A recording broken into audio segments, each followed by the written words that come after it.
Hi friends. சின்ன மருமகள் சீரியல்ல பார்த்தீங்கன்னா, ஈஸ்வரியும் சித்ராவும் பேசின்னு இருக்காங்க. சித்ரா பார்த்தீங்கன்னா, ஈஸ்வரி கிட்ட, "அம்மா எப்படியோ ஒரு வழியா நம்ம நெனச்சது நடந்துச்சும்மா. சேதுக்கும் ஐஸ்வர்யாவுக்கும் கல்யாணம் பண்ணி வச்சுட்டோம். இனிமே நம்ம ராஜாங்கம் தாம்மா" அப்படின்னு சொல்லி பேசின்னு இருக்காங்க. எ அந்த தாய் கேள்வி பாத்தியாம்மா எப்படி வந்துச்சுன்னு சொல்லிட்டு, அது கல்யாணத்த நிப்பாட்டுறதுக்காக நிறுத்துங்க, நிறுத்துங்கன்னு சொல்லுச்சு. ஆனா, அந்த மேல சத்தல பார்த்தீங்கன்னா, யாருமே அத காதுல வாங்கிக்கல. ஆனா, அப்போ ஒரு "நீ ஐடியா குடுத்து பாரும்மா. அதுதான் ஓகே ஆகுது" அப்படின்னு சொல்லி சித்ரா சொல்றாங்க. "என்னடி சொல்ற?" அப்படின்றாங்க. "ஆமாம்மா, நீ போயிட்டு உங்க அப்பத்தா வர்றதுக்குள்ள நீ நாத்தனார் முடிச்ச போட்டுருன்னு சொன்ன. அதான் நான் போயிட்டு பார்த்தீங்கன்னா, சேது கழுத்துல தாலி மட்டும் தான் எடுத்துட்டு வந்து வச்சான். ஆனா கட்டல அவன். நானே கட்டிட்டேன். தம்பி நீ முதல் முடிச்சு போட்ட. நாத்தனார் முடிச்சு நான் போடணும். விடு தம்பி" அப்படின்னு சொல்லிட்டு, "நான் 3 முடிச்சு நான் போடட்டுமா?" அப்படின்றாங்க. "ஏன்டி என்னடி சொல்ற? உண்மையாவா? அப்ப சேது தாலி கட்டலையா?" அப்படின்னு சொல்லிட்டு ஈஸ்வரி கேட்குறாங்க. "இல்லம்மா, 3 முடிச்சு நான் தாம்மா போட்டேன்" அப்படின்றாங்க. "ஏய், இந்த விஷயம் என்னையும் தவிர வேற யாருக்கும் தெரியக்கூடாதுடி" அப்படின்றாங்க. "நான் வாயே தொறக்க மாட்டேனேம்மா யார்கிட்டயும். இந்த விஷயம் நம்மளுக்குள்ளேயே தான் இருக்கும்" அப்படின்னு சொல்லிட்டு பார்த்தீங்கன்னா, ஈஸ்வரி சொல்லின்னு இருக்காங்க. இங்க தமிழ்ச்செல்வி பார்த்தீங்கன்னா, "என்னோட இன்னொரு குழந்தை எங்க?" அப்படின்னு சொல்லி எல்லார்கிட்டயும் பார்த்தீங்கன்னா சண்டை போட்டுன்னு இருக்காங்க. வசந்தி பார்த்தீங்கன்னா அழுதுன்னே இருக்காங்க. "ஏம்மா அழுற? குழந்தை எங்கம்மா? சொல்லுமா" அப்படின்னு சொல்லிட்டு தமிழ்ச்செல்வி கேட்குறாங்க. அப்ப செல்லப்பாண்டியோட அம்மா வந்து பார்த்தீங்கன்னா, "ஆமாம்மா, உனக்கு பொறந்தது ரெட்டை குழந்தை. ஃபர்ஸ்ட்டு பொறந்தது ஆம்பளை புள்ள. 2வது பொறந்தது இந்த பெண் புள்ள" அப்படின்னு சொல்லி சொல்றாங்க. "அந்த ஆம்பள புள்ளலாம் இப்போ உன்கிட்ட இல்ல" அப்படின்னு சொல்லி பார்த்தீங்கன்னா, அந்த அம்மா சொல்றாங்க. இத கேட்டு பார்த்தீங்கன்னா, தமிழ்ச்செல்வி, "அப்ப என்னோட ஆம்பள புள்ள எங்க?" அப்படின்னு சொல்லி கேட்குறாங்க.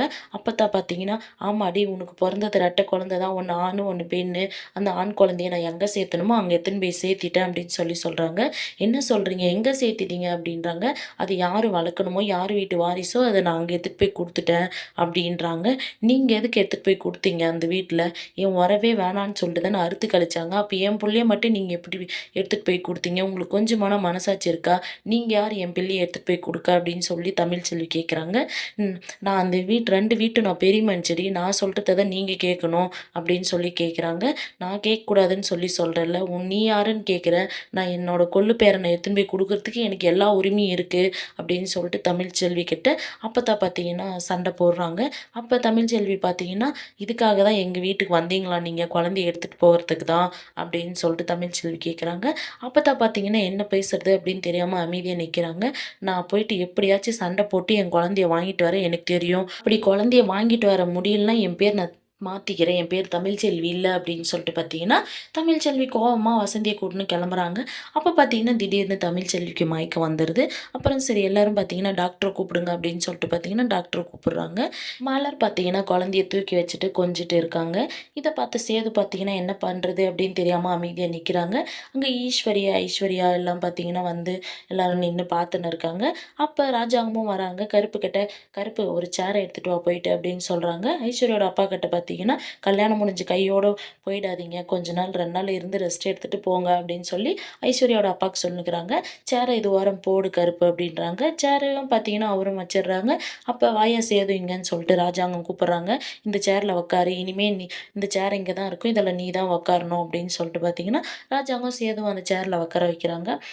ஈஸ்வரி பார்த்தீங்கன்னா, கொஞ்ச நேரம் கழிச்சு, "சேது உன் பக்கத்துல ஐஸ்வர்யா உட்காந்தா சூப்பரா இருக்கும்" அப்படின்னு சொல்றாங்க. கருப்பு கிட்ட சொல்றாங்க, "ஒரு சேர எடுத்துட்டு வந்து போடு" அப்படின்னு சொல்லிட்டு, அவங்களும் சேர எடுத்துட்டு வந்து போடுறாங்க. "ஐஸ்வர்யா நீ போயிட்டு அங்க உட்காரு" அப்படின்றாங்க. அப்ப சித்ரா பார்த்தீங்கன்னா, சேதுவ கூப்பிட்டு, "உங்க 2 பேரு ஜோடியும் சூப்பரா இருக்கு. 2 பேருக்கும் அவ்ளோ ஒரு பொருத்தம் இருக்கு" அப்படின்னு சொல்லி சொல்றாங்க. அப்ப அந்த தமிழ்ச்செல்வி பார்த்தீங்கன்னா, "உன்னோட ஹைட்டுக்கு இல்ல, ஷார்ட்டா இருந்தா அது நல்லாவே இல்ல. இப்ப ஐஸ்வர்யா உன்னோட ஹைட்டுக்கும் வெயிட்டுக்கும் கரெக்ட்டா இருக்கா. சூப்பரா இருக்கு உங்க ஜோடி" அப்படின்னு சொல்றாங்க.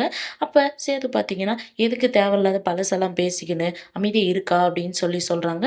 அப்ப சாவித்திரி பார்த்தீங்கன்னா, "ஏன் சித்ரா எதுக்கு தமிழ்ச்செல்விய ஞாபகப்படுத்துற? அவன் தான் தமிழ்ச்செல்வி ஞாபகம் வரக்கூடாதுன்னு சொல்லிட்டு தானே பழசெல்லாம் பேசாதன்னு சொல்றான். நீ எதுக்கு தமிழ்ச்செல்வி பேச்ச பேசுற?" அப்படின்றாங்க. "அத்தை, நான் என்னமோ அமைதியா தான் இருக்கேன். நீங்க தான் இப்ப 2, 3 டைமு தமிழ்ச்செல்வி பேர சொல்லிட்டீங்க. நீங்க தான் இப்ப ஞாபகப்படுத்தின்னு இருக்கீங்க" அப்படின்னு சொல்றாங்க. அப்ப ஈஸ்வரி பார்த்தீங்கன்னா, "என்ன அத்தாச்சி இதெல்லாம்?" அப்படின்றாங்க. "இ இல்ல மதனி, நான் கரெக்ட்டா தானே பேசுறேன்" அப்படின்றாங்க. அப்ப சேது பார்த்தீங்கன்னா, "அத்தை கொஞ்சம் நிறுத்துங்க. எதுக்கு இப்ப தேவையில்லாத நீங்க சண்டை போட்டுன்னு இருக்கீங்க? நீங்க எந்த பேச்சும் பேசாதீங்க. அமைதியா இருங்க" அப்படின்றாங்க. அப்படின்ற மாரி பார்த்தீங்கன்னா, சேது சொல்றாங்க. இவங்களும் அமைதியாயிர்றாங்க. அப்புறம் பார்த்தீங்கன்னா, மோகனா வந்துட்டு பழம் எடுத்துட்டு வந்து குடுத்துட்டு, "சேது நீயும் ஐஸ்வர்யாவும் மாத்தி மாத்தி சாப்பிட்டுக்கோங்க" அப்படின்றாங்க. "இல்ல சின்னம்மா எனக்கெல்லாம் வேண்டாம்" அப்படின்றாங்க. "இல்ல இதெல்லாம் மொற தான் சாப்பிட்டாகணும். நீங்க சாப்பிடுங்க" அப்படின்னு சொல்லிட்டு சேதுகிட்ட குடுத்துர்றாங்க. அப்ப பார்த்தீங்கன்னா, இங்க மலர் கையில இருக்கிற குழந்தை பார்த்தீங்கன்னா அழுது, "என்ன மலரு?" அப்படின்னு மோகனா கேட்குறாங்க. "இல்ல குழந்தைக்கு பசிக்கும் போல பாலுக்கு அழுதாட்டுங்குது" அப்படின்றாங்க. "சரி நான் கிச்சன்ல பால் காய வச்சிருக்கேன். நீ போயிட்டு ஊத்தி குடு" அப்படின்றாங்க. கொஞ்சம் மலர் பார்த்தீங்கன்னா, குழந்தைய எடுத்துட்டு போறாங்க. இத பார்த்தீங்கன்னா, சேது இத ரொம்ப ஃபீல் பண்ணிக்கிட்டு, ஐஸ்வர்யா எனக்கு இந்த பால் பழம்லாம் பிடிக்காது. நீயே சாப்பிடு" அப்படின்னு சொல்லிட்டு ஐஸ்வர்யா கிட்ட குடுத்துட்டு சேது எழுந்து கிளம்பிர்றாங்க. அப்ப ஈஸ்வரி பார்த்தீங்கன்னா, "ஐஸ்வர்யா சேது தானே உன் கையில குடுத்தான். 2 பேருக்கும் சேர்த்தி நீயே சாப்பிடுமா" அப்படின்னு சொல்றாங்க. ஐஸ்வர்யாவும் பார்த்தீங்கன்னா, "சரி ஆன்டி நான் சாப்பிடுறேன்" அப்படின்னு சொல்லிட்டு சாப்பிட்டுன்னு இருக்காங்க. இங்க ஒரு பக்கம் தமிழ்ச்செல்வி கிட்ட டாக்டர் பார்த்தீங்கன்னா, "எதுக்கு இவ்ளோ எமோஷனல் ஆகுறீங்க நீங்க?" அப்படின்னு சொல்லி கேட்குறாங்க. "தாய்கிட்டேருந்து ஒரு குழந்தைய பிரிச்சு எடுத்துன்னு போய் குடுத்தது ரொம்ப தப்பு தான். எதுக்கு நீங்க அந்த மாரி பண்ணீங்க? குழந்தைக்கு ஏதாச்சும் இஷ்யூ ஆச்சுன்னா என்ன பண்றது?" அப்படின்னு சொல்லி கேட்குறாங்க. அப்ப வசந்தி கிட்ட கேட்குறாங்க, "உங்க உங்க பொண்ணுக்கு டைவர்ஸ் ஆயிடுச்சா?" அப்படின்னு சொல்லி. "ஆமா டைவர்ஸ் ஆயிடுச்சு" அப்படின்றாங்க. ஆமா இந்த நாட்ல முக்காவாசி பெண்ணுங்க பார்த்தீங்கன்னா, டைவர்ஸ் ஆயிட்டு தான் குழந்தைய பெத்துக்கிறாங்க. 10 மாசத்துக்குள்ள பார்த்தீங்கன்னா, கல்யாணத்த பண்றாங்க. குழந்தை பொறக்கறதுக்குள்ள டைவர்ஸ் பண்ணிர்றாங்க. அப்புறம் குழந்தை பொறந்ததுக்கப்புறம் மாப்பிள்ளை வீட்டு சைட்லேருந்து பார்த்தீங்கன்னா, அந்த குழந்தைய எடுத்துட்டு போயிறது. அந்த மாரியெல்லாம் நெறைய நடந்திருக்கு. நான் பார்த்துருக்கேன் அப்படின்னு சொல்றாங்க.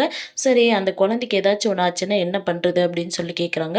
அப்ப அப்பத்தா பார்த்தீங்கன்னா, இல்ல அந்த குழந்தைய அந்த வீட்ல எல்லாரும் நல்லா பார்த்துப்பாங்க.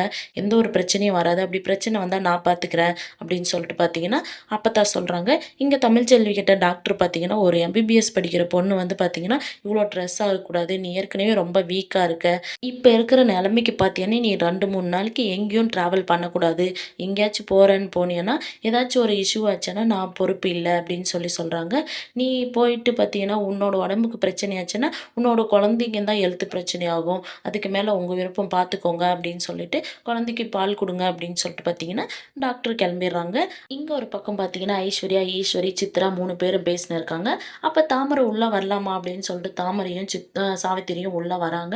உள்ள வந்துட்டு உடனே பார்த்தீங்கன்னா, தாமரை போயிட்டு ஐஸ்வர்யாவுக்கு கல்யாண வாழ்த்துக்கள் சொல்றாங்க. அப்ப சாவித்திரி பார்த்தீங்கன்னா, "அ ஐஸ்வர்யா, சேது உன்ன கரெக்ட்டா தான் கல்யாணம் பண்ணிக்கிறதுக்காக ஒத்துன்னு இருக்கான். எப்படியும் குழந்தை பொறந்தா ஒரு குழந்தைய பாட்டி எடுத்துட்டு வந்து குடுத்துருவாங்க. அத வளர்க்கறதுக்கான ஆயாவா உன்ன செலக்ட் பண்ணியிருக்கான்" அப்படின்னு சொல்லிட்டு பார்த்தீங்கன்னா, சாவித்திரியும் சொல்றாங்க. தாமரையும், "ஆமாம்மா" அப்படின்னு சொல்லி பார்த்தீங்கன்னா, தாமரையும் சொல்றாங்க. அப்ப சாவித்திரி பார்த்தீங்கன்னா, "நல்ல வேளை தாமரை நீ தப்பிச்ச. நீ சேதுவ கல்யாணம் பண்ணியிருந்தேன்னா, நீ ஆயாவா தான் இருந்திருக்கணும். குழந்தைக்கு டைப்பர் மாத்துறது அது இதுன்னு பண்றதா தான் இருந்திருக்கணும்" அப்படின்னு சொல்லிட்டு பார்த்தீங்கன்னா, 2 பேரும் "சரி நாங்க வரோம்" அப்படின்னு சொல்லிட்டு கிளம்பிர்றாங்க. அப்ப ஐஸ்வர்யா பார்த்தீங்கன்னா, "இவங்க எவ்வளோ நக்கலா பேசிட்டு போறாங்க பாத்தியா ஆன்ட்டி" அப்படின்னு ஈஸ்வரி கிட்ட சொல்றாங்க. அதுக்கு ஈஸ்வரியும், சித்ராவும் பார்த்தீங்கன்னா, "அவங்க பேசின்னு போறாங்க.